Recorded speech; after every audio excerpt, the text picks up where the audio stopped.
The sky was blood red as Hope Galloway stood in the graveyard, staring at the crude wooden marker that bore her father's name. 2 months ago, he had been very much alive, and her life had been settled and secure. Now, she was alone in this harsh land with nothing but debts, an ailing farm, and a marriage certificate bearing the name of a stranger, a husband she had taken without a shred of belief that it could bring her salvation. It was 1887 in Kingfisher, Oklahoma Territory, a frontier town barely 5 years old, carved from the unassigned lands where settlers had rushed to stake their claims. Hope's father, William Galloway, had been among the first to arrive, claiming a good piece of land with access to water, perfect for the horse farm he dreamed of building. For a time, they had thrived, even as Hope's mother succumbed to fever 3 years prior.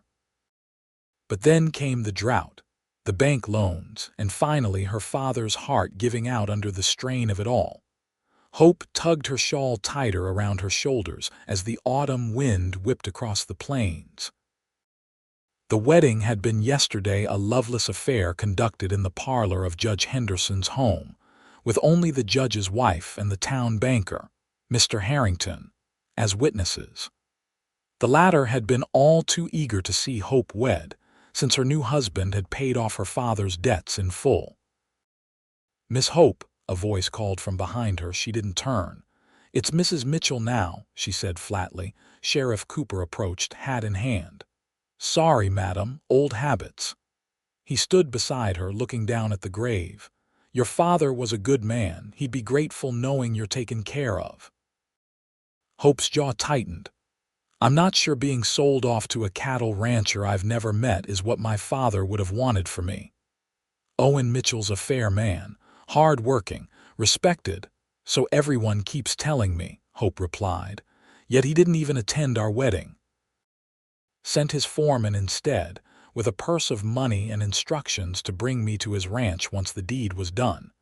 Sheriff Cooper cleared his throat uncomfortably. "Mitchell's got a big drive coming in. Couldn't leave his men." Hope finally turned to look at the lawman. "Do you know him well, Sheriff?" "Well enough. He's built the largest spread in the territory from nothing in 5 years. Man like that doesn't do it by accident." Hope nodded, turning back to her father's grave. "I should go. The wagon will be waiting." "You'll be all right, Hope," Sheriff Cooper said, placing a hand briefly on her shoulder.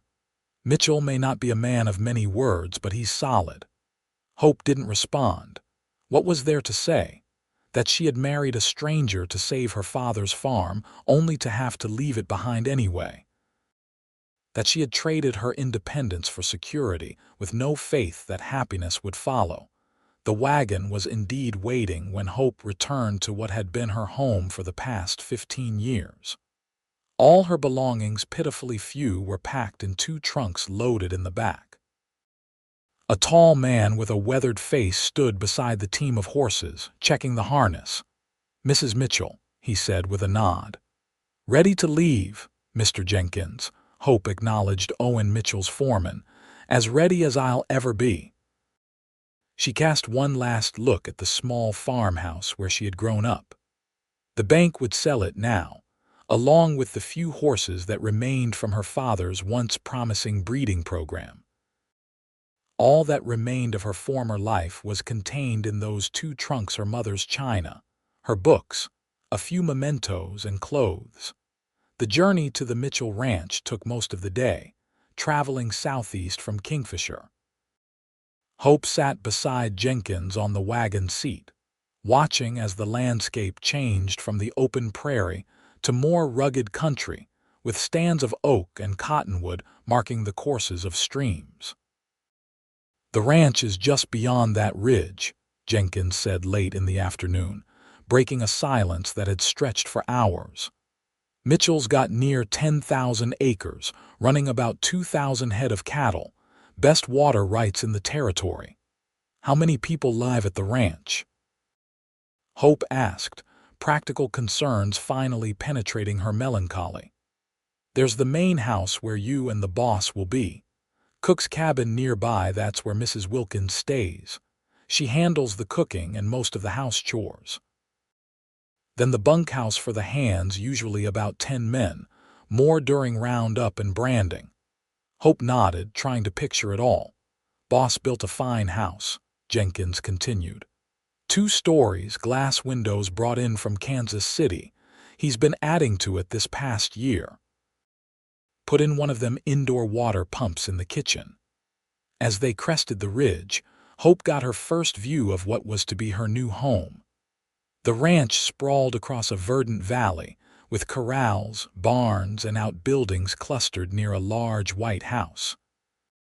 Cattle dotted the hillsides and a creek meandered through the property. Despite herself, Hope had to admit it was impressive. "That's Clearwater Creek," Jenkins said, pointing to the stream. "Never runs dry, even in the worst droughts."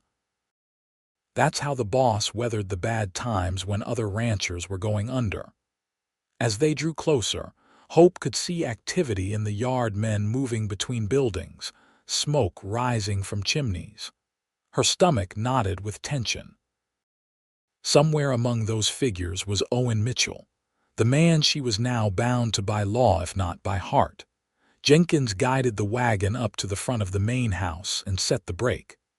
Before Hope could gather herself to climb down, the front door opened, and a man emerged onto the porch. He was tall and broad-shouldered, wearing a faded blue shirt and dark pants tucked into well-worn boots. His face was deeply tanned and weathered by the elements, framed by dark hair that curled slightly at his collar. Hope guessed him to be in his early 30s, though the lines around his eyes suggested he'd seen his share of hardship.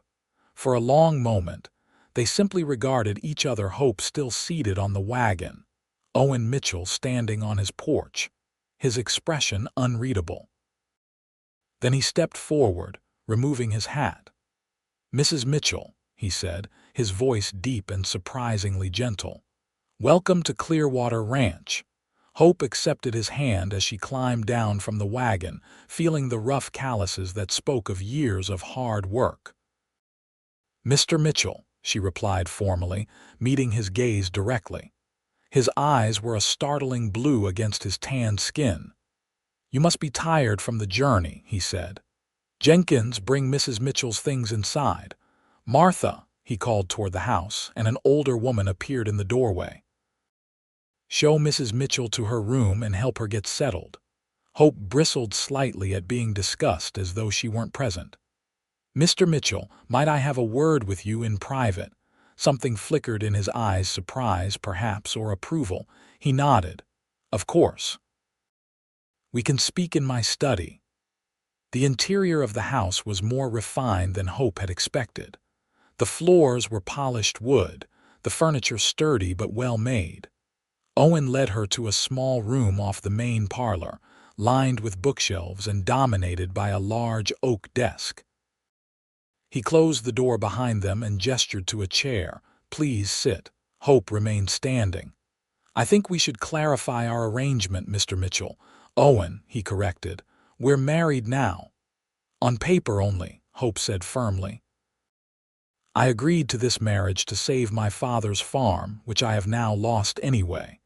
You paid my debts, and I'm grateful, but I want to understand what you expect from me."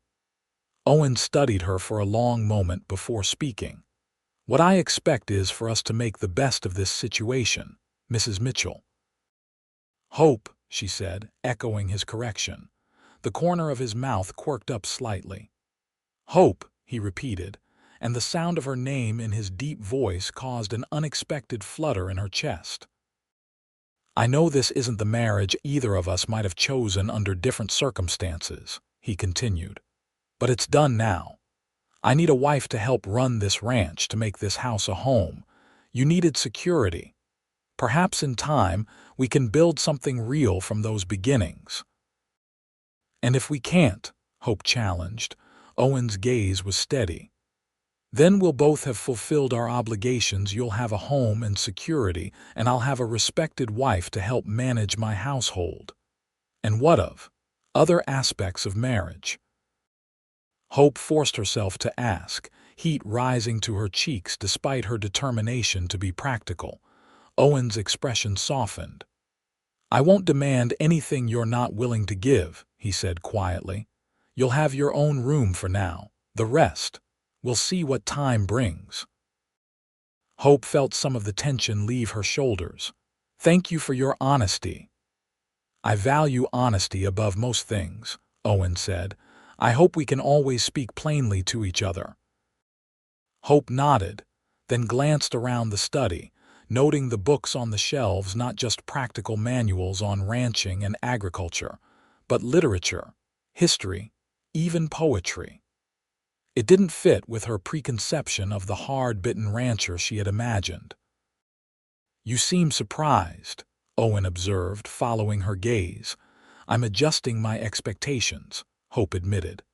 "I'm not sure what I thought a cattle baron's home would look like." "Hardly a baron," Owen said with a small smile. "Just a man who was fortunate enough to find good land and work it well." A knock at the door interrupted them. Martha, the housekeeper, poked her head in. "Supper will be ready in half an hour, Mr. Mitchell. I've put Mrs. Mitchell's things in the blue room." "Thank you, Martha," Owen said. "We'll be along shortly." When the door closed again, Owen turned back to Hope. "You must be tired. I'll show you to your room so you can freshen up before supper." The blue room was clearly the best guest room in the house, with a large bed covered in a handmade quilt, a washstand with a porcelain basin, and curtains that matched the blue floral wallpaper. Hope's trunks had been placed at the foot of the bed. "My room is across the hall," Owen said, remaining in the doorway. "Martha's prepared a bath for you in the washroom down the hall. Take your time, I'll tell her to hold supper if needed." Hope nodded, momentarily overwhelmed by the simple kindness after the emotional strain of the past days. "Thank you," she managed. Owen studied her for a moment longer, then added softly, "I know you entered this marriage without belief, Hope, without faith that it could be anything more than a business arrangement. Perhaps in time I can teach you otherwise." With that, he left her alone with her thoughts, closing the door quietly behind him. Hope sank onto the edge of the bed, Owen's words echoing in her mind. She had indeed married without belief in the arrangement, in the possibility of happiness, in her own ability to build a new life from the ashes of the old. And now this stranger, this man who was her husband in name only, had promised to teach her faith. She wasn't sure if that was a promise or a challenge.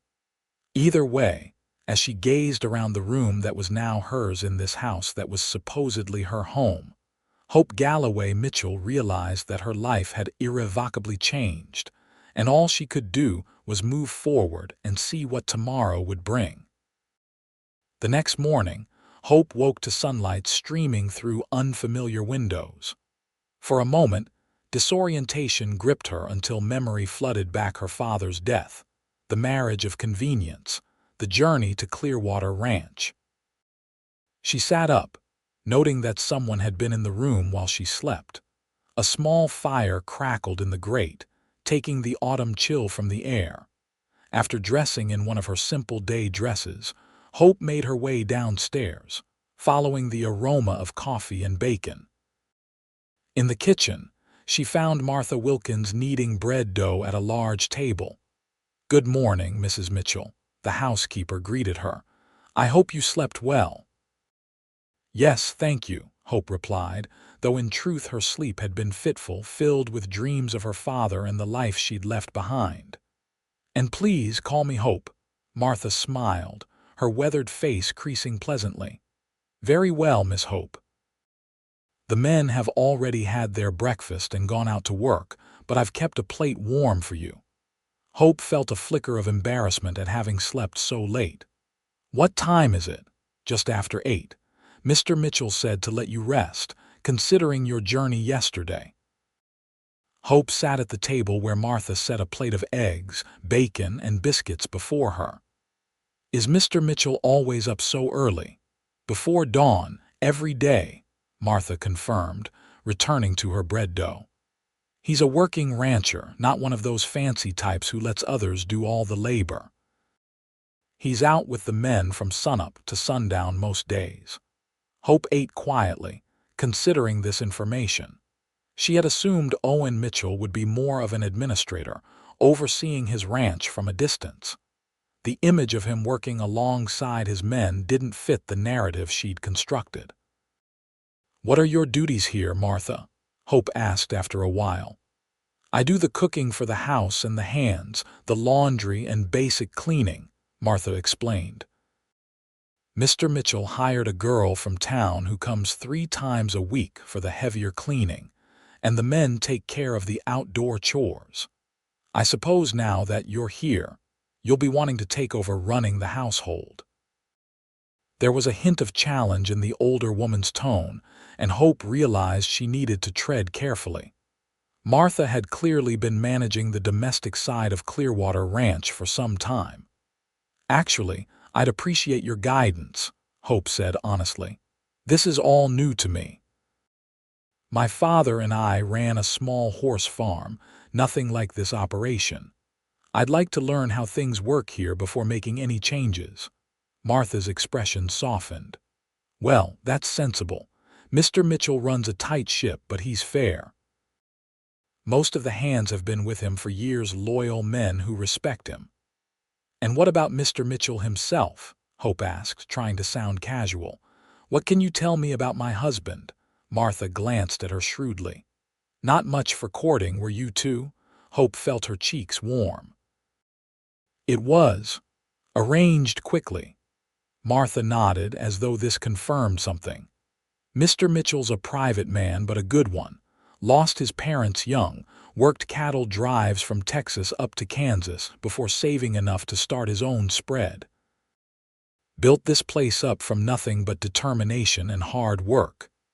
"He has no other family?" Hope asked. "None that ever comes around," Martha replied. "Now, if you're finished eating, would you like to see the rest of the house?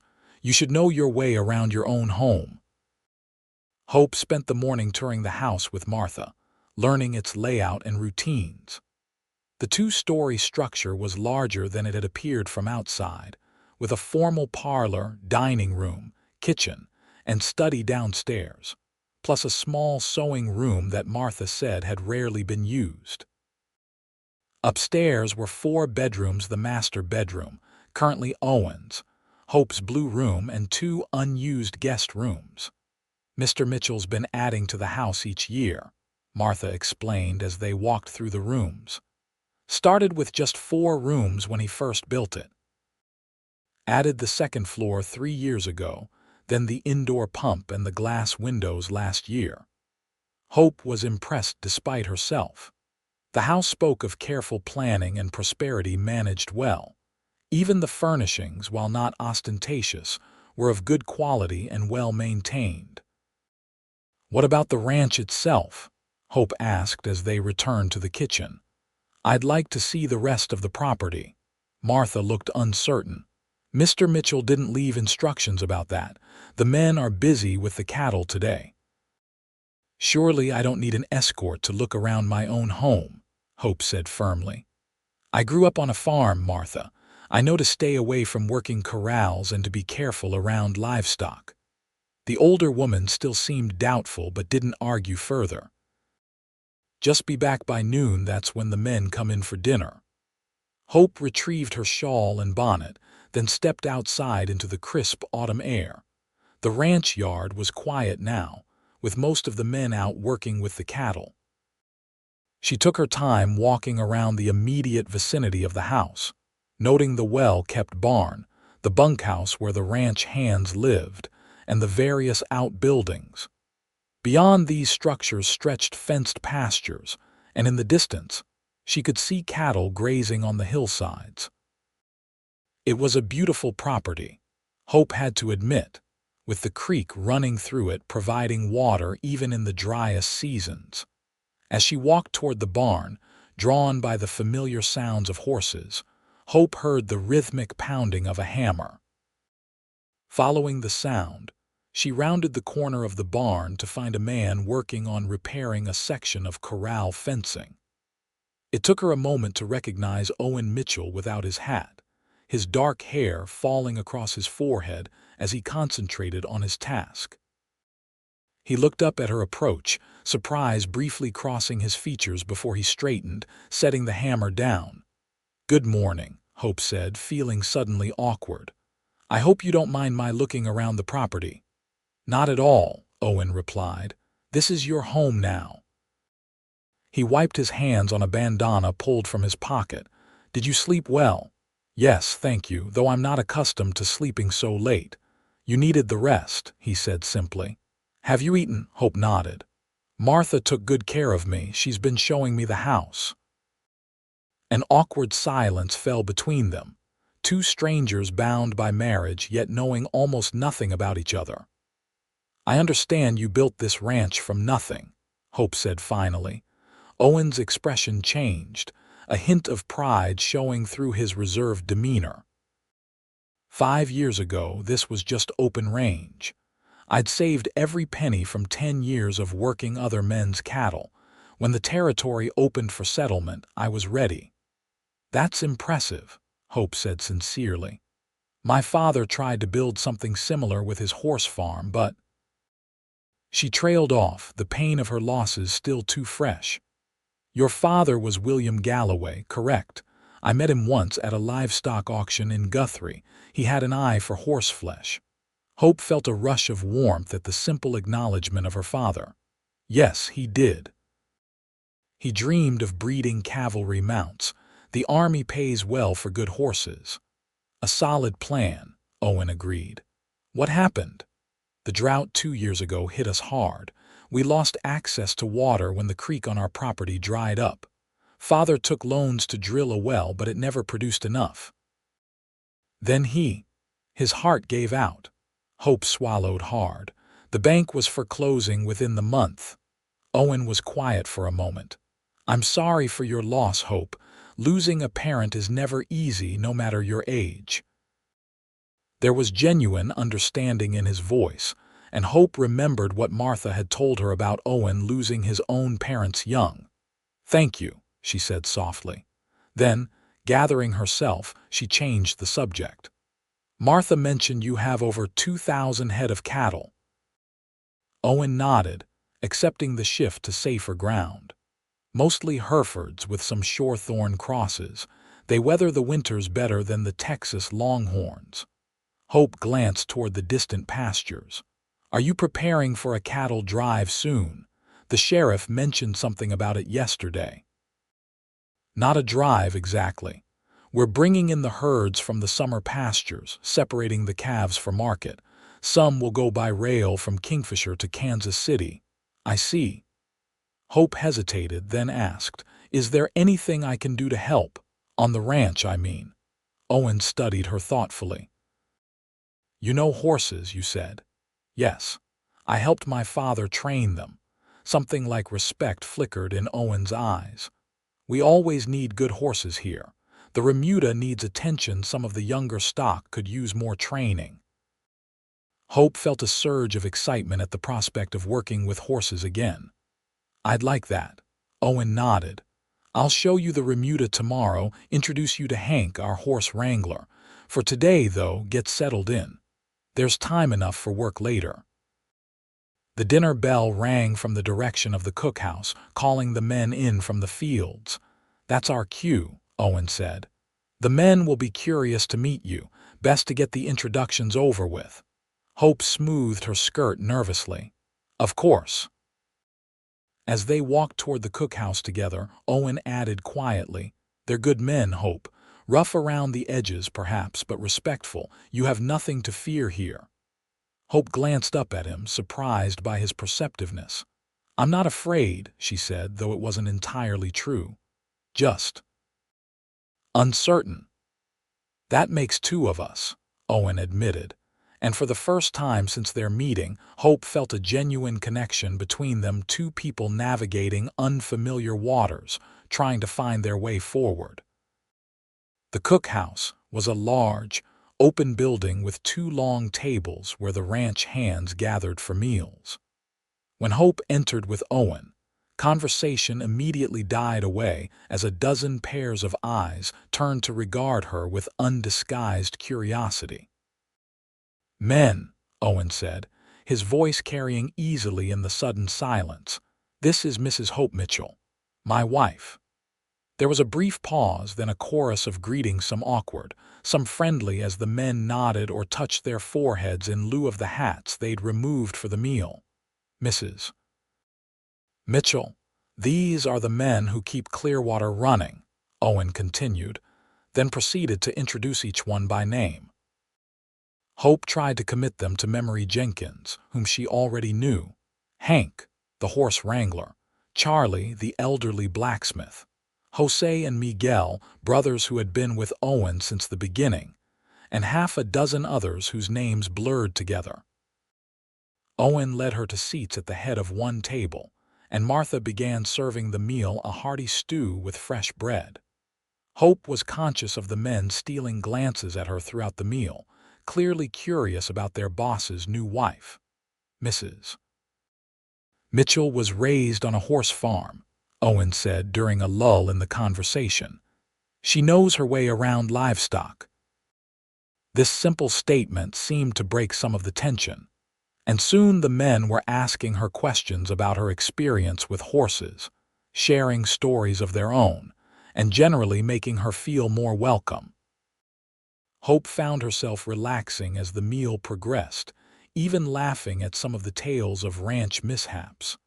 After dinner, as the men filed out to return to their afternoon work, Jenkins approached Owen.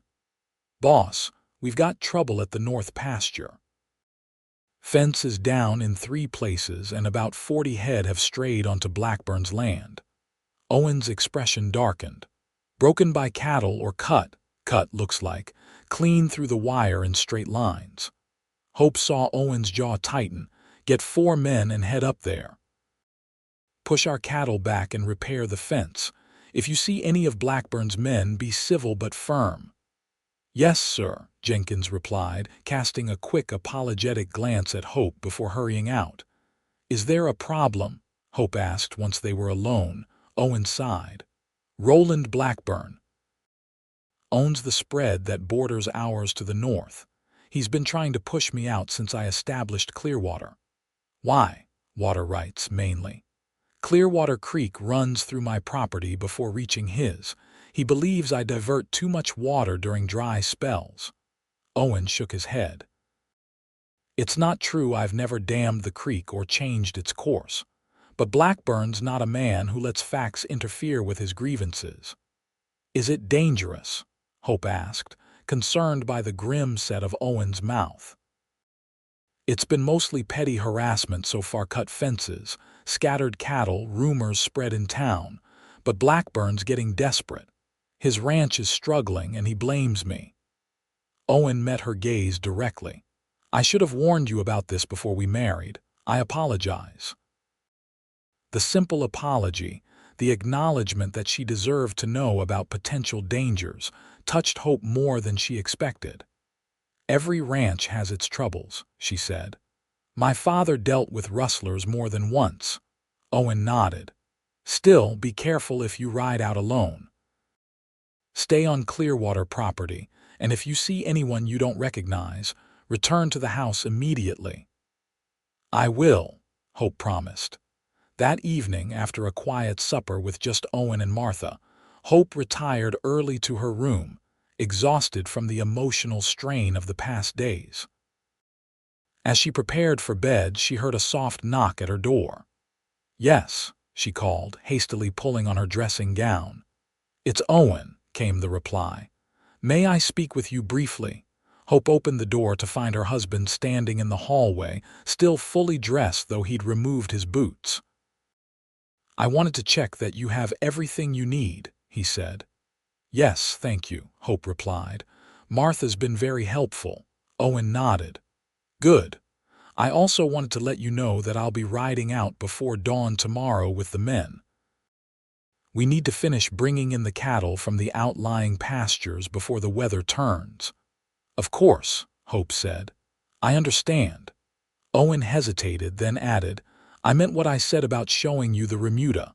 Perhaps the day after tomorrow if the weather holds. Hope smiled, genuinely pleased by the prospect. I'd like that very much. Something in Owen's expression softened as he looked at her. You have a beautiful smile, Hope. I hope to see it more often. Before she could respond to this unexpected comment, he nodded good night and turned away, leaving Hope staring after him, a strange flutter in her chest that she wasn't quite ready to examine. True to his word, Owen and the men were gone when Hope woke the next morning.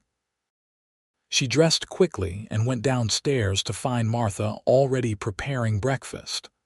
The men took coffee and biscuits with them at first light, the housekeeper explained. They'll be back for dinner at noon if the work goes well.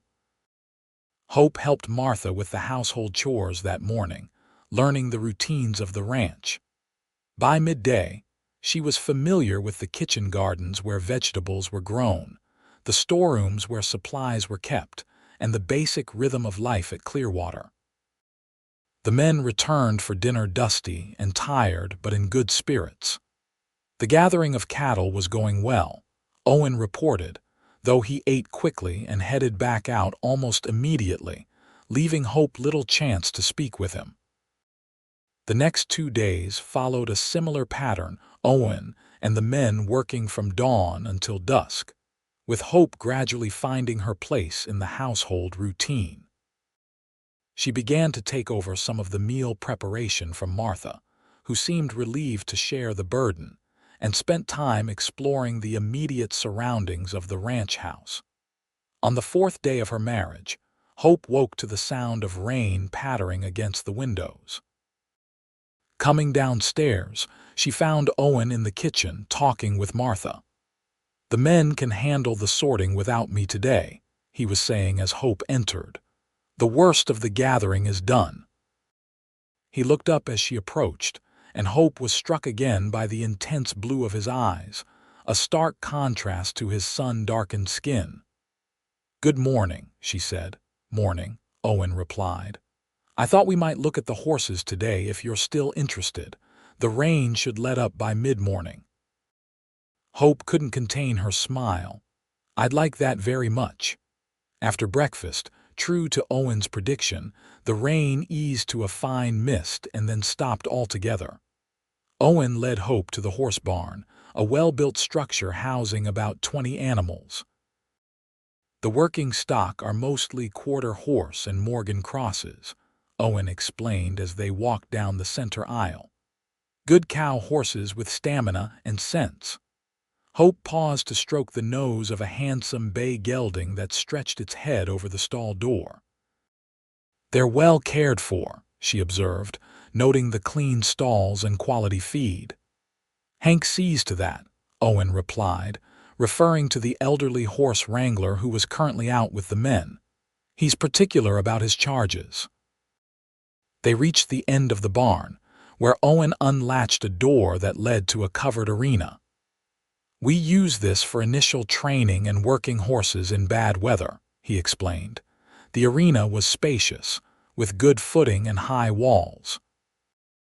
Along one side were stalls housing younger horses that hadn't yet been fully integrated into the working string. Owen led Hope to a stall containing a striking buckskin mare. This one's giving Hank fits, 3 years old, good bloodlines but stubborn as they come. Won't take a saddle without putting up a fight. Hope studied the mare thoughtfully. May I? Owen nodded, and Hope entered the stall slowly, speaking softly to the horse as she approached. The buckskin's ears flicked nervously, but she stood still as Hope ran gentle hands over her neck and shoulders. She's tense, Hope observed, especially through her back and withers. Has she been checked for pain? Owen looked surprised. Not that I know of. Hank thought she was just being ornery. Hope shook her head. There's something troubling her. See how she flinches when I press here, she demonstrated, and the mare shifted uncomfortably. I'd guess she has a badly fitting saddle or perhaps an old injury that never healed properly. Owen watched her with growing respect. Can you help her?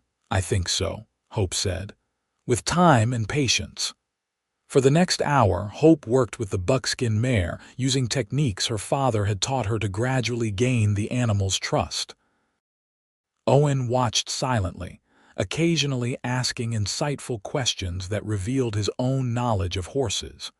When they finally left the barn, Hope felt more at peace than she had since her father's death. Working with horses had always centered her, given her purpose.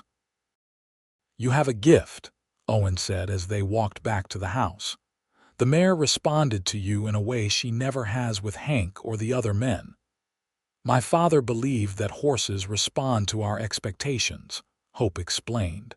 If you approach them expecting trouble, that's what you'll get. Owen glanced at her with a thoughtful expression. Is that true of people as well, do you think? The question caught Hope off guard. Perhaps, she admitted, though people are more complicated than horses. Sometimes I wonder, Owen said with a small smile. Horses are generally honest about their intentions. People, less so. They had reached the house, and Owen paused on the porch. Would you be willing to work with more of the horses? There are several young ones that could benefit from your touch. I'd be happy to, Hope said, realizing she genuinely meant it. The prospect of having meaningful work, something she could contribute to the ranch, lifted her spirits considerably. Good, Owen said, seeming pleased. We'll arrange for you to have time in the barn each day. Hank might be a bit resistant at first. He's protective of his domain, but he'll come around when he sees your skill. Over the next week, Hope fell into a new routine. Mornings were spent helping Martha with household chores, while afternoons were dedicated to working with the horses. Hank had indeed been skeptical initially, but after watching Hope calm the buckskin mare enough to accept a saddle without protest, he became more receptive to her suggestions. Owen remained busy with ranch work, but he made a point of checking on Hope's progress with the horses each evening. These brief interactions were often the highlight of her day, a chance to share her small victories and see the approval in Owen's eyes. One evening, about 2 weeks after Hope's arrival at Clearwater, she was just finishing dinner preparations with Martha when they heard a commotion in the yard. Looking out the window, Hope saw Jenkins riding in hard, supporting another rider who appeared to be injured. Martha, fetch clean cloths and water, Hope instructed, hurrying outside. Owen was already there, helping Jenkins lower the injured man Miguel, one of the brothers who worked on the ranch, to the ground. Blood soaked the left side of his shirt. What happened? Owen demanded as Hope knelt beside them. Blackburn's men, Jenkins spat. Caught us mending fence on the north boundary, said we were on their land. When Miguel argued, one of them shot him. Owen's face hardened. Did you recognize them? Ritter and Davis, Jenkins confirmed. Blackburn's foreman and one of his gun hands. Get him inside, Owen ordered, helping Jenkins lift Miguel carefully. Hope, can you tend him while I fetch the doctor? Yes, Hope said firmly. We'll need to clean the wound and stop the bleeding. They carried Miguel into the house and laid him on the kitchen table. Hope quickly assessed the injury, a bullet wound to the shoulder that had thankfully missed any vital areas. Martha, I need scissors to cut away his shirt, Hope directed. And bring me the whiskey from the study. As the housekeeper hurried to comply, Hope turned to Owen. It looks clean through. No bullet to remove, but he's lost blood. We need to clean and bandage it until the doctor arrives. Owen nodded grimly. I'll ride for Doc Taylor now. Jenkins, gather the men. I want everyone accounted for and armed until we know what Blackburn's planning. While Owen rode for town, Hope worked to clean Miguel's wound, her hands steady despite the gravity of the situation.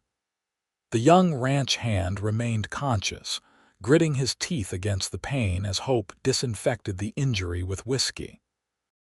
"You have done this before," Miguel observed through clenched teeth. "My father was thrown from horses more times than I can count," Hope replied, carefully bandaging his shoulder. "And ranch accidents don't wait for doctors." By the time Owen returned with Dr. Taylor 2 hours later, Miguel was resting more comfortably, the bleeding stopped and the wound clean. The doctor examined Hope's handiwork with approval. "Well done, Mrs. Mitchell," he said. "Clean as I would have done it myself." The bullet passed through muscle without hitting bone or major vessels. He'll recover with proper rest. After seeing Miguel settled in one of the unused bedrooms upstairs, Hope found Owen in his study, standing by the window with a glass of whiskey in hand. His face was set in hard lines, tension evident in the set of his shoulders. "How is he?" Owen asked without turning. "Resting," Hope replied. "The doctor says he should make a full recovery." Owen nodded, taking a drink from his glass. "Good." Hope moved closer, concerned by the cold anger radiating from him. "What will you do about Blackburn?" "What I should have done months ago," Owen said grimly. "End this before someone gets killed." "Miguel could have been killed today," Hope pointed out softly. Owen turned to face her, his expression softening slightly. "You're right, and I'm grateful for your quick action. Miguel might have bled out if you hadn't known what to do." "What happens now?" Hope asked. "Tomorrow I'll ride to town, file a formal complaint with Sheriff Cooper." "Not that it will do much good. Blackburn has friends in the territorial government." Owen set his glass down with careful precision. "But I'll do this legally if I can." "And if you can't?" Hope pressed. Owen's eyes met hers, and for the first time, Hope glimpsed the steel beneath his measured exterior. "Then I'll protect what's mine by whatever means necessary." The conviction in his voice sent a shiver through Hope. She realized that, beneath Owen Mitchell's quiet demeanor, lay a man of unshakable determination, a man who would fight for what he believed in, for those under his protection. And somehow, in that moment, Hope understood that she was now counted among those he would protect, whether she had chosen this marriage or not. The next morning, Owen rode to Kingfisher to report the shooting to Sheriff Cooper, leaving Jenkins in charge of the ranch. Hope spent the morning checking on Miguel, whose fever had broken during the night, a good sign according to Dr. Taylor. When Owen returned in the afternoon, his expression told Hope all she needed to know before he even spoke. "Cooper will investigate," Owen said as they walked toward the barn where Hope was going to work with the horses. "But Blackburn's already filed a counter-complaint, claiming Miguel and Jenkins were trespassing and fired first." "That's absurd," Hope protested. "Miguel was unarmed." "Blackburn doesn't let truth interfere with his stories," Owen replied bitterly. "And he has the territorial judge in his pocket, their old friends from back east." Hope frowned. "So there's nothing to be done, legally, not much." Cooper promised to ride out to the boundary line and look at the fences himself, try to sort out where the actual property line runs. Owen shook his head. "In the meantime, no one rides alone, especially near the north boundary." They had reached the barn and Hope hesitated before entering. "Including me." Owen's expression softened. "Especially you. I don't think Blackburn would harm a woman, but I won't take chances with your safety." The genuine concern in his voice warmed Hope unexpectedly. In the weeks since their marriage, Owen had been unfailingly courteous and respectful, but this protective instinct felt different, more personal. "I'll be careful," she promised. Owen nodded, then changed the subject. "How's the buckskin mare coming along?" Grateful for the shift to safer ground, Hope smiled. "Much better. I've been working on getting her comfortable with weight on her back. I think she had a bad experience with a heavy-handed rider in the past." "Show me," Owen said, following her into the barn. For the next hour, Hope demonstrated the progress she'd made with the mare, now named Sunny for her golden coat. Owen watched with evident appreciation as the horse accepted a light saddle and even allowed Hope to mount briefly without protest. "You've accomplished more in 2 weeks than Hank did in 2 months," Owen observed as Hope returned Sunny to her stall with a final pat. "He admitted as much to me yesterday." Hope felt a surge of pride. She just needed patience and understanding. "As do most living creatures," Owen said quietly. Their eyes met, and Hope felt a curious flutter in her chest. Over the past weeks, she had come to respect Owen Mitchell, to appreciate his fairness and quiet strength. But this moment felt different, more intimate somehow. The sound of approaching riders broke the moment. Owen stepped away, his hand moving instinctively to the pistol at his hip as he strode to the barn door. Hope followed, relieved to see it was only Jenkins and 2 other ranch hands returning from checking cattle. "All quiet on the range, boss," Jenkins reported. "No sign of Blackburn's men today." "Good," Owen replied. "Keep the men close to the ranch for now. We'll work the south pastures until this blows over." That evening after supper, instead of retiring to his study as usual, Owen invited Hope to join him in the parlor. "I thought you might enjoy some company," he said, gesturing to the comfortable chairs arranged near the fireplace, where a small fire chased away the autumn chill. Hope settled into one of the chairs, watching as Owen poured 2 small glasses of sherry, offering one to her before taking a seat opposite. "Thank you," she said, taking a sip of the sweet wine. "This is nice." Owen leaned back in his chair, studying her with those penetrating blue eyes. "We've been married nearly 3 weeks, yet I feel I barely know you," he said candidly. Hope blinked, surprised by his directness. "What would you like to know?" "Whatever you wish to share," Owen replied. "Your hopes, your dreams, what you enjoyed before your father's passing. What brought you joy?" The simple question, asked with genuine interest, caught Hope off guard. No one had asked about her dreams in a very long time. "Books," she said after a moment. "I love reading. My mother taught school before she married my father, and she made sure I had access to education even on the frontier." Owen nodded. "I noticed you examining the bookshelves in my study. Feel free to borrow anything that interests you." "Thank you," Hope said, warmed by the offer. "What about you?" "I know so little about your life before Clearwater."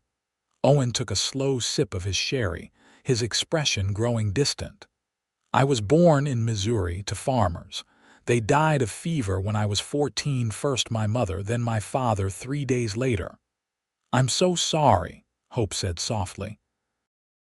Owen acknowledged her sympathy with a nod. "I had no other family, so I took work where I could find it. Ended up on a cattle drive heading north from Texas when I was 16. Learned the business from the ground up, drove cattle, broke horses, mended fences, saved every penny. And eventually bought this land," Hope finished. "Yes, I worked 10 years for other men, dreaming of my own spread. When Oklahoma Territory opened for settlement, I was ready." A ghost of a smile crossed his face. "Those first years were hard, living in a 1-room cabin, working from dawn till midnight, barely making ends meet. But the land was good, the water plentiful, and gradually things improved." "You've built something impressive," Hope said sincerely. "It's not complete yet," Owen replied, his eyes meeting hers. "A ranch needs more than cattle and horses to truly thrive." There was something in his gaze that made Hope's heart beat faster. She took another sip of sherry to hide her confusion. "What else does it need?" she asked, though she suspected she knew his answer. "Family," Owen said simply. "Children to inherit what's been built, to carry it forward." Hope looked down at her glass, uncertain how to respond. Children had always been part of her imagined future, but in the abstract someday, with a husband she loved and who loved her in return. I know our marriage wasn't what either of us might have chosen, Owen continued, his voice gentle. But I want you to know that I respect you, Hope. Your intelligence, your skill with horses, your courage in facing difficult circumstances. I believe we could build a good life together if you're willing to try. Hope met his gaze, seeing the sincerity in his eyes. I'm not sure what you're asking me, for a chance, Owen said. Not to simply endure our arrangement, but to embrace it, to see if what began as a practical solution might grow into something more. The request was so honest, so lacking in pressure or demand, that Hope found herself nodding. I'd like to try, she said softly. The smile that transformed Owen's face made him look younger, almost boyish. Thank you, he said simply. They sat in comfortable silence for a time, sipping sherry and watching the fire. When Hope finally rose to retire for the night, Owen stood as well.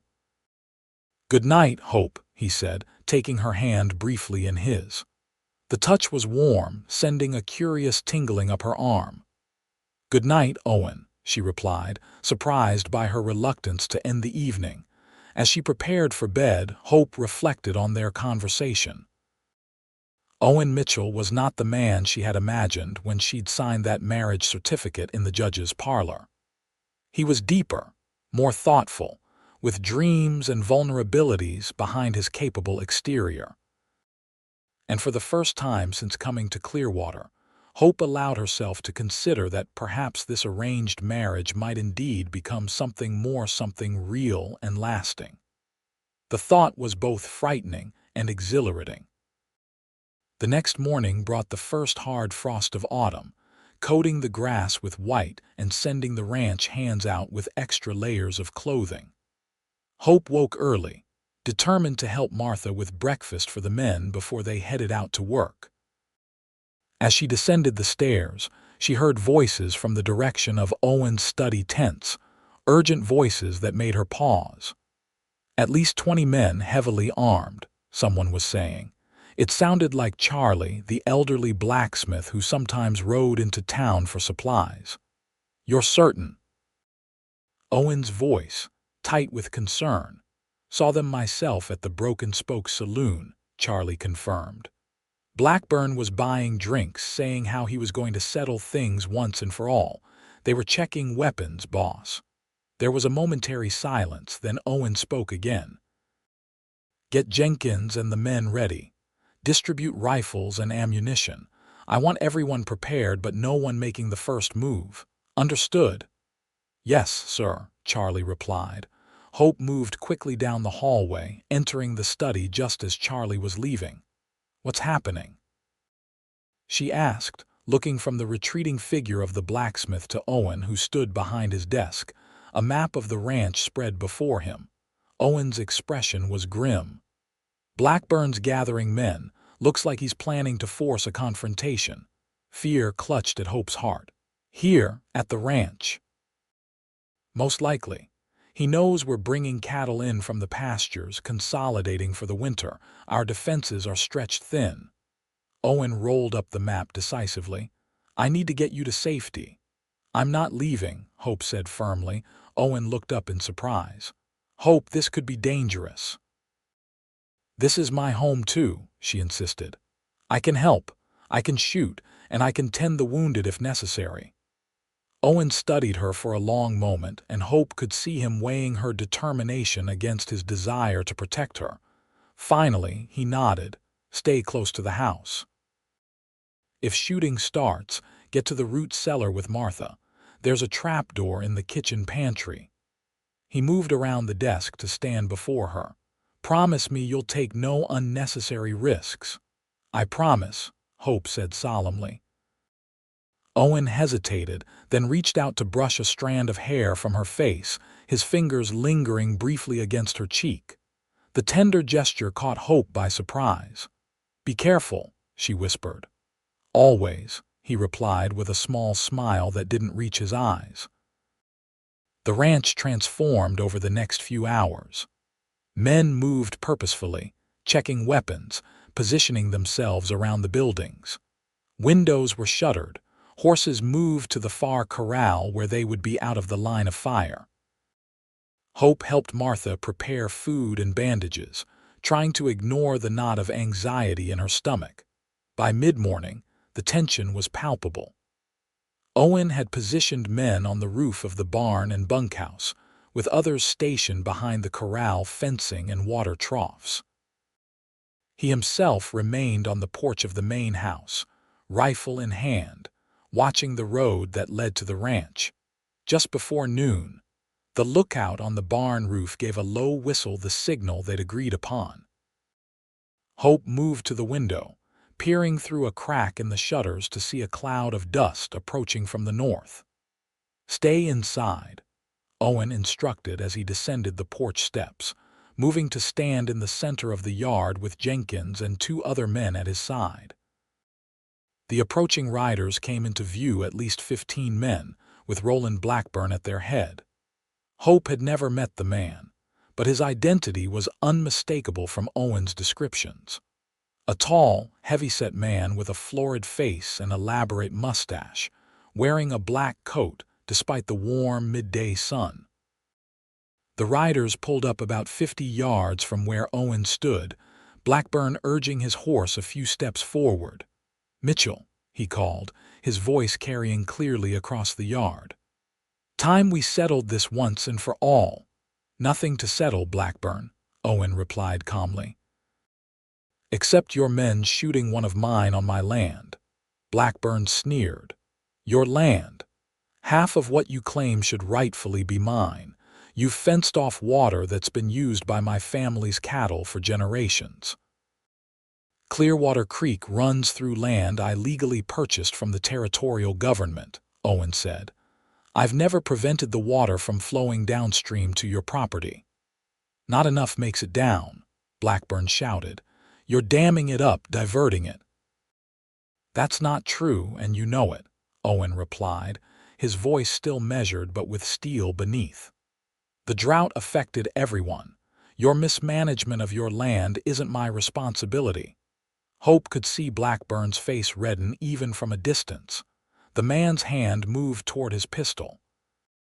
"Careful," Owen warned. "You might not have noticed, but you're outnumbered.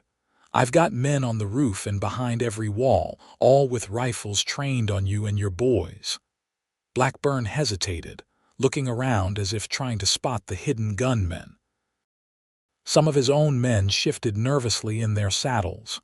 "We came for justice," Blackburn blustered, but with less conviction. "No, you came looking for trouble," Owen corrected him. "And you found it. Now you have a choice to make. You can turn around and ride out, or you can start something that ends with a lot of good men dead, including, most likely, yourself." The standoff stretched, tension crackling in the air. Hope held her breath, her heart pounding so loudly she was sure everyone could hear it. Finally, one of Blackburn's men, an older cowboy with a weathered face, spoke up. "Roland, this ain't worth dying over. Mitchell's got us dead to rights." Blackburn's face contorted with rage, but he seemed to recognize the truth of his companion's words. With a visible effort, he controlled himself. "This isn't over, Mitchell," he growled. "Not by a long shot." "It can be," Owen replied steadily. "I've filed a formal complaint about the shooting. Sheriff Cooper is investigating. Let the law handle this." "The law," Blackburn spat. "We both know the law out here is whatever a man can enforce with his gun." "It doesn't have to be," Owen said. "Times are changing, Blackburn. The frontier's closing. Men like you, who think they can take what they want through force and intimidation, your day is passing." Blackburn stared at Owen with naked hatred for a long moment, then yanked his horse's head around sharply. "Let's go, boys," he ordered his men, spurring his mount and riding away without another word. His men followed, some looking relieved, others disappointed at the lack of action. No one at Clearwater moved until the riders had disappeared from view. Then Owen turned, giving orders to maintain vigilance in case Blackburn circled back. As the men dispersed to their posts, Owen headed for the house, his expression still tense. Hope met him at the door. "You handled that well," she said quietly. Owen shook his head. "It's only postponed. Blackburn's a proud man and a desperate one. He'll try again." "But you prevented bloodshed today," Hope pointed out. "That counts for something." Owen's expression softened as he looked at her. "You're right," he acknowledged. "Thank you." They stood close, the shared danger creating an unexpected intimacy between them. Hope was suddenly very aware of Owen's presence, his height, the breadth of his shoulders, the intensity of his gaze. For a heartbeat, she thought he might kiss her. Part of her hoped he would. But then Jenkins called from outside, breaking the moment, and Owen stepped back. "I should check the men," he said, a hint of regret in his voice. Hope nodded, watching him go with a curious mix of disappointment and relief. Something had shifted between them today, something significant. But what it meant and where it might lead remained to be seen. The ranch remained on high alert for the next 2 days, with men taking shifts to watch the approaches while the others continued the essential work of bringing in and sorting cattle. Hope found herself drawn into the heightened activity, helping Martha prepare extra meals for the men and spending time in the barn caring for the horses, which seemed to sense the tension and needed calming. On the 3rd day, Sheriff Cooper rode out from Kingfisher, bringing news that caused Owen to call all the men together in the yard. "Sheriff Cooper has conducted his investigation," Owen announced, gesturing to the lawman who stood beside him. "I'll let him explain his findings." Cooper stepped forward, removing his hat. "After examining the fence line and the site of the shooting, I've determined that Miguel was indeed on Clearwater Ranch property when he was shot. The fence had been cut in several places, consistent with Jenkins' account." A murmur of satisfaction ran through the gathered ranch hands. "Furthermore," Cooper continued, "I've issued warrants for the arrest of Sam Ritter and Bill Davis on charges of assault with intent to kill. Roland Blackburn is wanted for questioning regarding his role in the incident." "Have you located them?" Jenkins asked. Cooper shook his head. "Not yet. Blackburn's ranch seems deserted. My deputy's asking around town, but it appears they've fled the territory, probably headed for Texas or New Mexico." Owen frowned. "That's not like Blackburn. He's too stubborn to run." "Maybe he finally realized he was outmatched," one of the ranch hands suggested hopefully. "Or maybe he's planning something else," Owen countered. "Keep your eyes open, all of you. Until we know for certain where Blackburn is, we maintain vigilance." After the meeting dispersed, Owen invited Sheriff Cooper to stay for dinner. Over Martha's hearty stew, the sheriff shared more details of his investigation with Owen and Hope. "Blackburn's been losing money hand over fist for years," Cooper explained. "Word is, the bank in Guthrie is about to foreclose on his ranch. That's probably why he's been so desperate to claim your water rights, Mitchell. Without them, his land's nearly worthless." "That explains his recklessness," Owen mused, "but not his disappearance." "Blackburn's never been one to give up, even when beaten." Cooper shrugged. "Sometimes a man knows when he's whipped. Anyway, I've sent telegrams to lawmen in surrounding territories to be on the lookout for him. With any luck, he'll be in custody soon."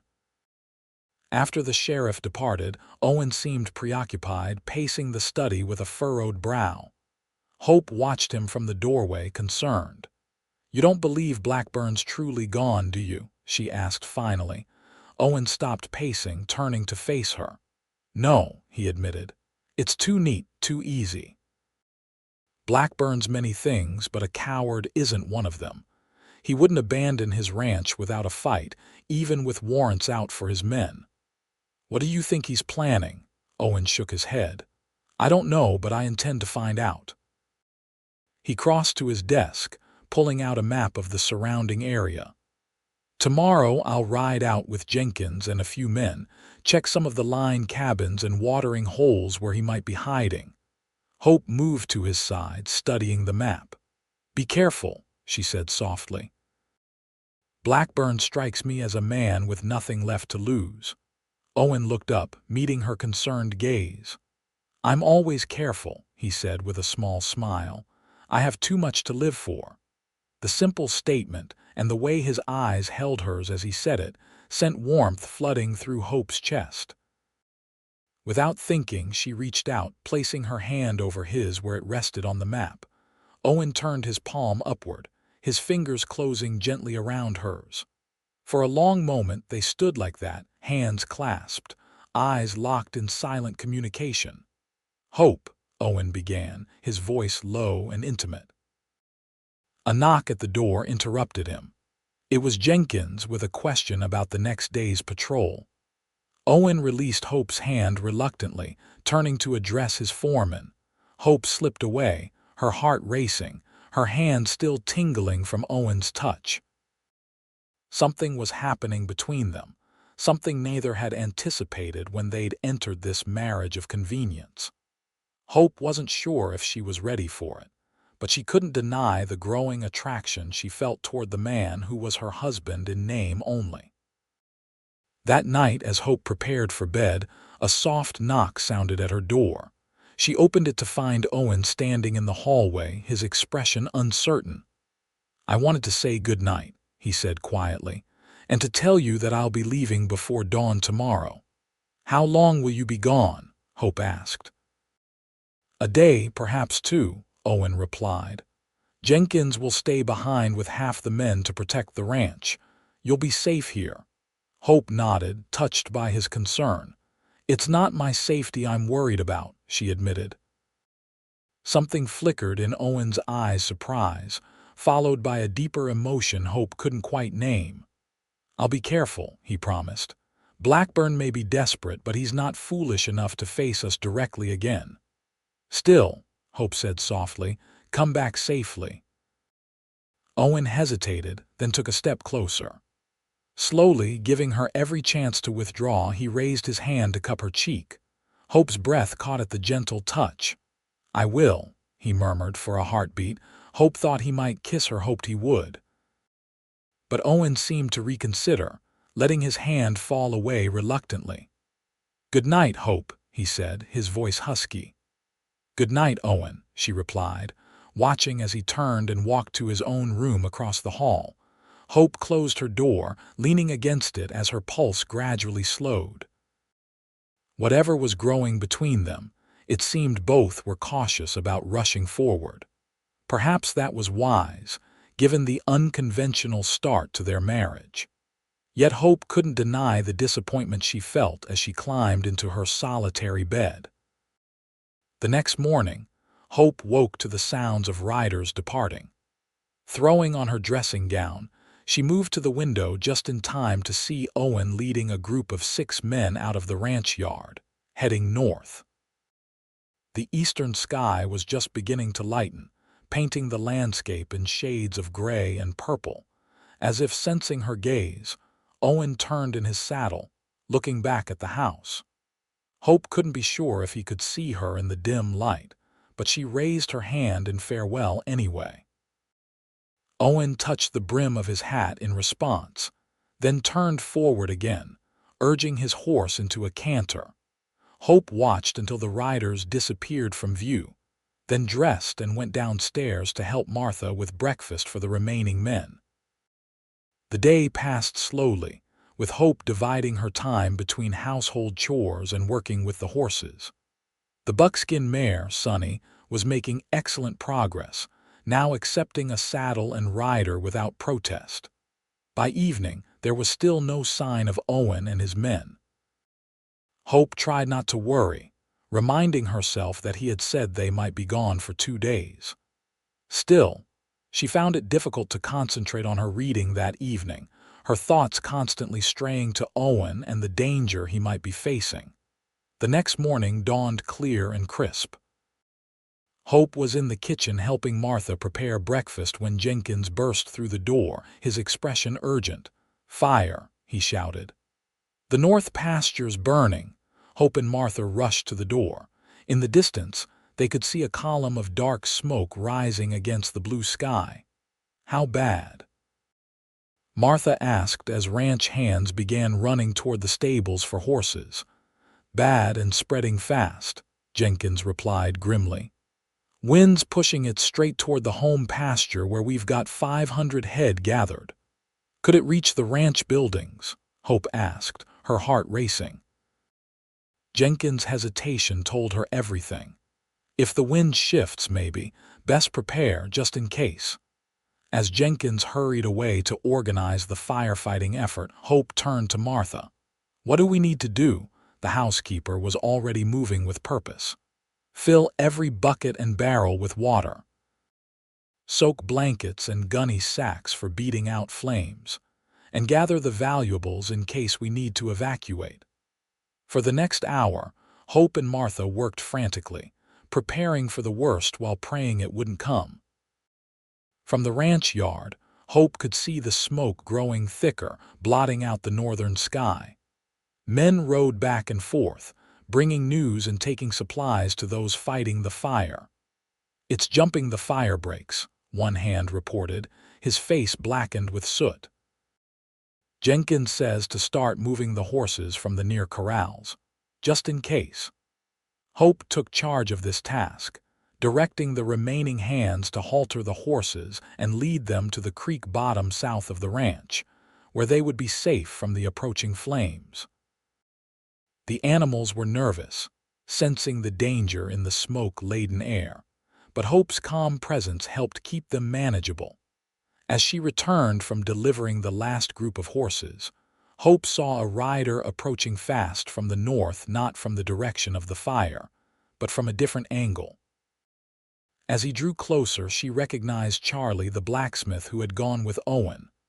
"Charlie," she called, running to meet him as he reined his lathered horse to a stop. "Where's Owen? What's happening?" Charlie dismounted quickly, his weathered face grim. "Blackburn," he spat. "We tracked him to an old line cabin near the north boundary. Just as we were approaching, his men set the fire as a diversion. Boss sent me back to warn you while they tried to catch Blackburn." "Is Owen all right?" Hope demanded. "He was when I left him," Charlie replied. "But the fire spread faster than anyone expected. They might be cut off."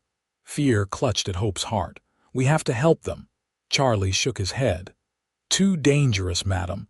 The whole north section is ablaze now. Jenkins and the men are just trying to keep it from reaching the buildings and the home pasture." Hope paced anxiously, her mind racing. "There must be something we can do." Charlie hesitated, then said reluctantly, "There's one trail through the ridge that might still be passable, an old game trail that runs along the creek bed. It might provide a way out if they can find it." "Can you show me on a map?" Hope asked, an idea forming. Charlie looked alarmed. "You're not thinking of going after them?" "Of course not," Hope lied smoothly. "But I need to know where to tell Jenkins to concentrate the men." Somewhat relieved, Charlie followed Hope into the house, where Owen kept maps of the ranch in his study. As the blacksmith pointed out the creek bed trail, Hope memorized its location, already formulating her plan. Once Charlie had gone to join the firefighting efforts, Hope moved quickly. She changed into her sturdiest riding clothes, filled a canteen with water, and grabbed a bandana to cover her face against the smoke. Then she slipped out to the small corral behind the barn where Sunny, the buckskin mare, had been moved earlier that day. The mare was nervous, sensing the danger in the air, but responded to Hope's calm handling. Hope saddled her quickly, whispering reassurances as she worked. "We're going to find Owen," she told the horse. "I need you to be brave."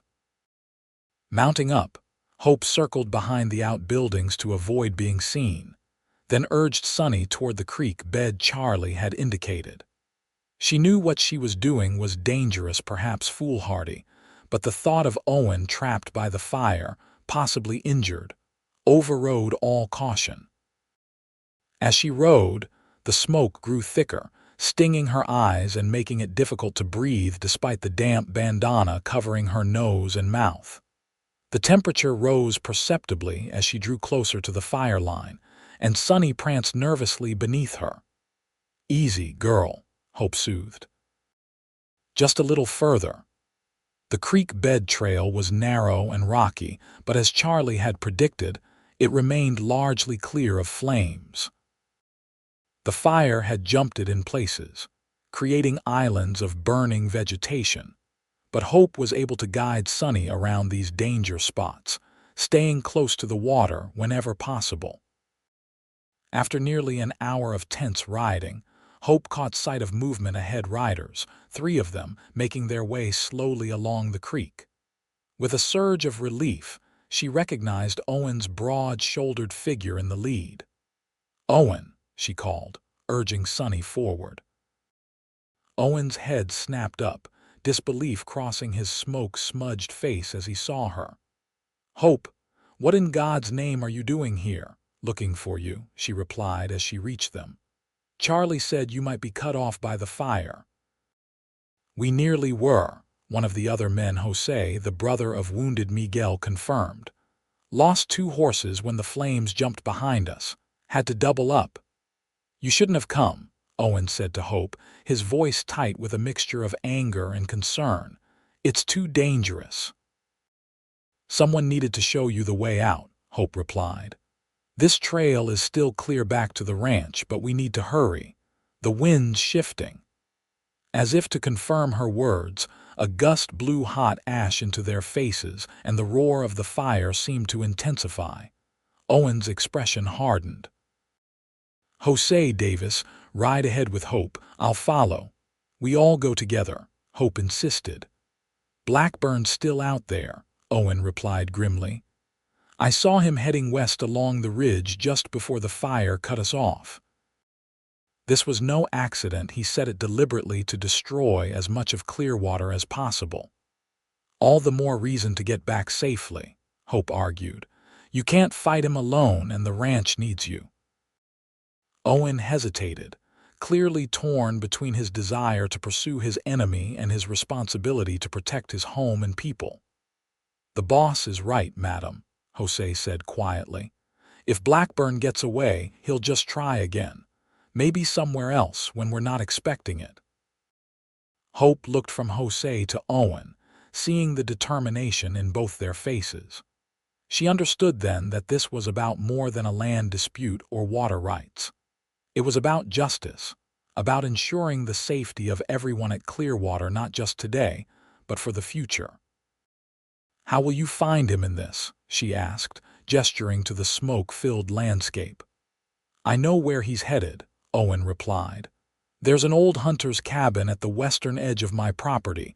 It's the only shelter for miles in that direction." Hope made a quick decision. "Then I'm coming with you." "Absolutely not," Owen said flatly. "I know these lands too now," Hope insisted. "And 2 pairs of eyes are better than 1. Jose and Davis can return to help with the firefighting." Owen shook his head, but before he could argue further, a distant figure appeared on the ridge above them, a rider, silhouetted against the smoke. "Blackburn," Owen breathed, reaching for his rifle. But before he could take aim, the figure disappeared over the crest of the hill. "He's heading for the cabin," Owen said, turning to Jose. "Ride back to the ranch. Tell Jenkins where we've gone and to send men if he can spare them." Jose nodded, clearly unhappy about leaving them but recognizing the necessity. "Be careful, boss." As Jose and Davis rode east toward the ranch, Owen turned to Hope, his expression grim. "I can't talk you out of this, can I?"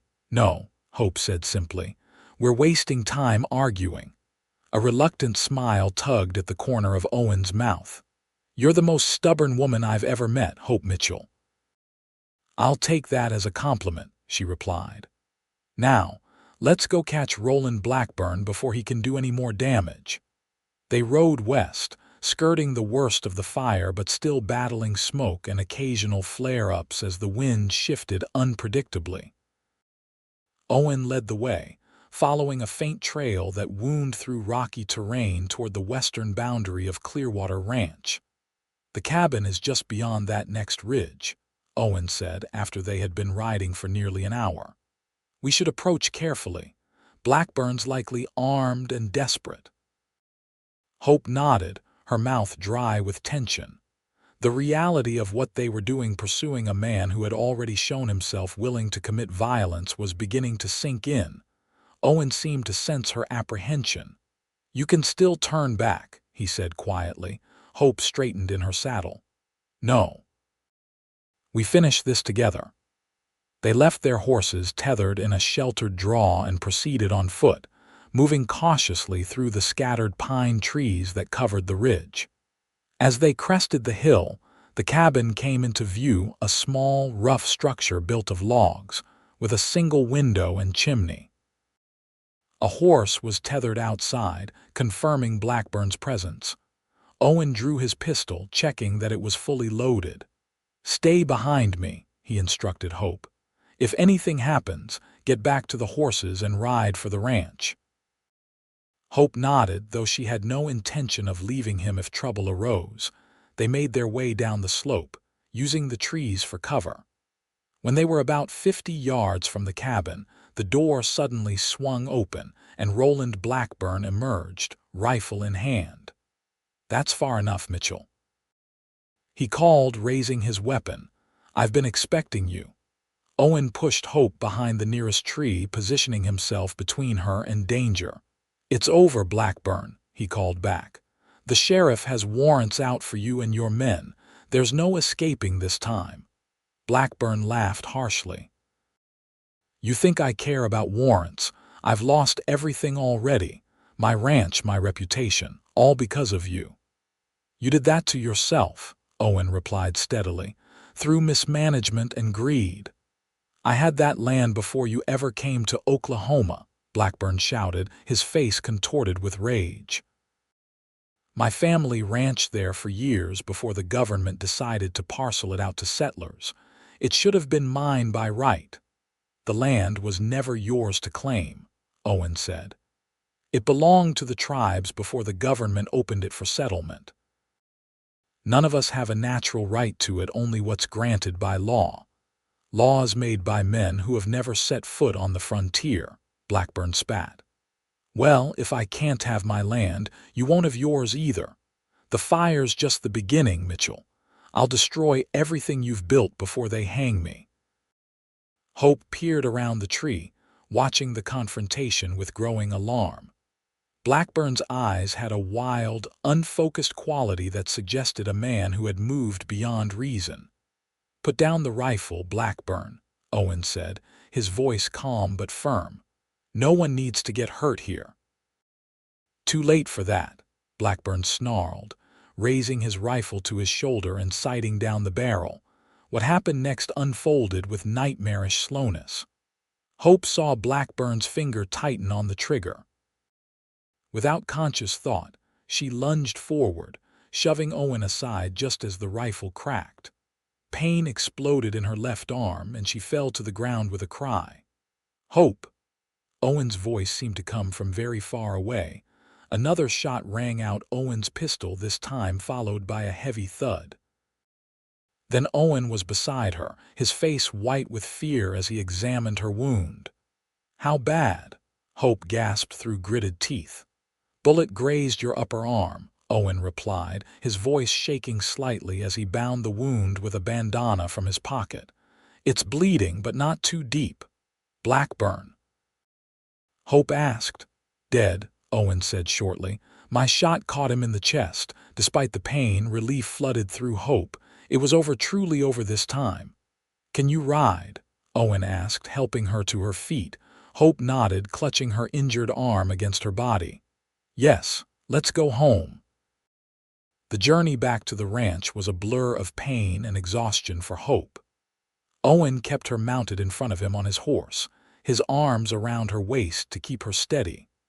By the time they reached Clearwater, the fire had been largely contained, though smoke still hung heavy in the air. Word of their approach spread quickly, and a crowd gathered in the yard as Owen rode in with Hope. Jenkins hurried forward to help as Owen carefully lifted Hope down from the saddle. "Get Doc Taylor," Owen ordered, "and send men to the western cabin to retrieve Blackburn's body." The next hours passed in a haze for Hope. Dr. Taylor arrived to properly clean and bandage her wound, declaring it painful but not serious. Owen remained by her side throughout, his face drawn with concern and something deeper in emotion Hope was beginning to recognize as love. When they were finally alone in Hope's bedroom, Owen sat beside her on the edge of the bed, taking her uninjured hand in both of his. "You could have been killed," he said softly. "Why did you push me aside?" Hope met his gaze steadily. "Because I couldn't bear the thought of losing you." The simple admission hung in the air between them, profound in its honesty. "When did that happen?" Owen asked, his voice rough with emotion. "When did this arrangement become something you couldn't bear to lose?" Hope considered the question seriously. "I'm not sure," she said finally. "It happened so gradually. At first I was just grateful for your kindness, your respect. Then I began to admire your strength, your fairness with the men, and somewhere along the way admiration became something more." Owen's hands tightened around hers. "I fell in love with you the moment you stood in my study and demanded to know what I expected from our marriage," he admitted. "Your courage, your directness, I'd never met anyone like you, Hope." "You never said anything," Hope whispered. "I was afraid of pushing too hard, too fast." "You married me out of necessity, not choice. I wanted to give you time to see if there could be more between us." A smile touched his lips. "Though I never imagined you'd have to take a bullet to make your feelings clear." Despite the pain in her arm, Hope laughed. "I suppose I could have found a less dramatic way to show you I care." Owen's expression sobered. "When I saw you fall, I thought—" He couldn't finish the sentence, but Hope understood. "I'm here," she said softly. "I'm safe. We both are." Owen leaned forward, one hand gently cupping her cheek. "I love you, Hope Mitchell," he said, his voice tender. "Not because of a certificate signed in a judge's parlor, but because of who you are: brave, stubborn, compassionate, and stronger than anyone I've ever known." Tears pricked at Hope's eyes. "I love you too," she whispered, the words feeling both strange and perfectly right on her lips. "I never thought I would when I agreed to this marriage. I had no faith that love could grow from such beginnings." "Then let me teach you faith," Owen said softly, echoing the words he'd spoken on their first night at Clearwater. "Faith in us, in what we can build together." And then, finally, he kissed her a gentle, reverent kiss that spoke of promises kept and beginnings made.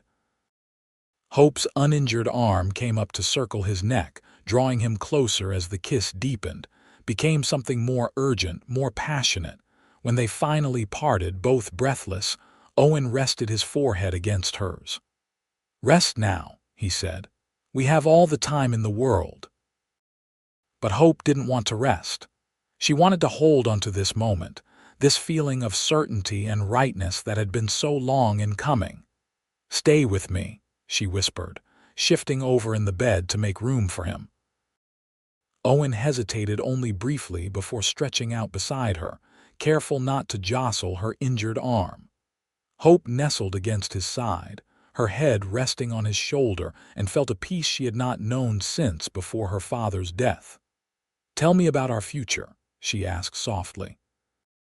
"What do you see for Clearwater, for us?" Owen's arm tightened around her. "I see this ranch growing, prospering.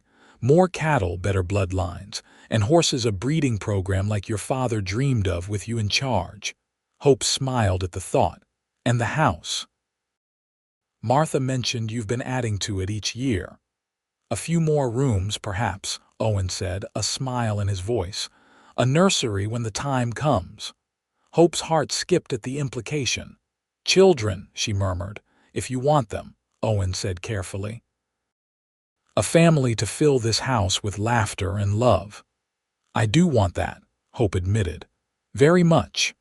They lay in comfortable silence for a time, each lost in thoughts of the future they would build together.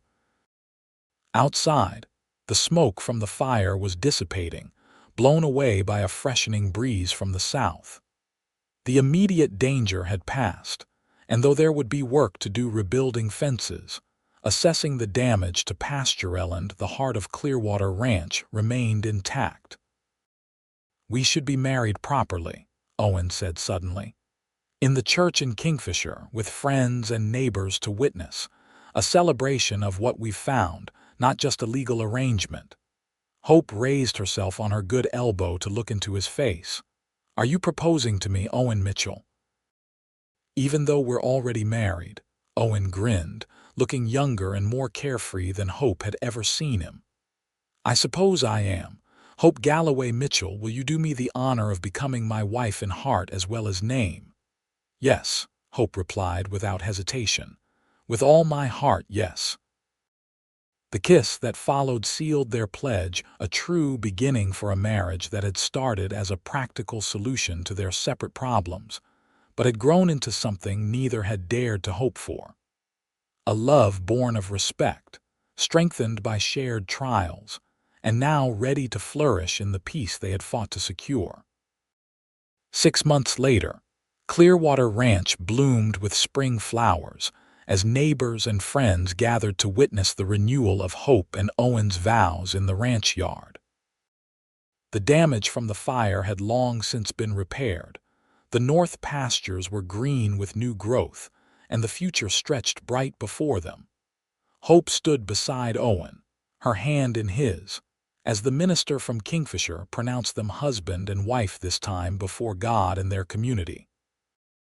As Owen leaned in to kiss his bride, Hope's heart swelled with the certainty that she had found not just security or companionship, but a true and lasting love.